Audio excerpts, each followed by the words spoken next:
Having not been able to acquire one of these freebie CNC machines that seem to be littering the internet at the moment, I thought, sodja, I'll make my own.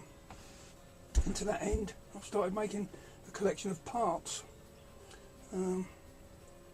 Everything from the hardware to put the MDF carcass together, to Arduino boards, stepper motors, and the like to get the electronics to work.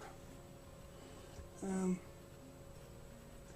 think, and I do stress think, I've got most of the parts together now.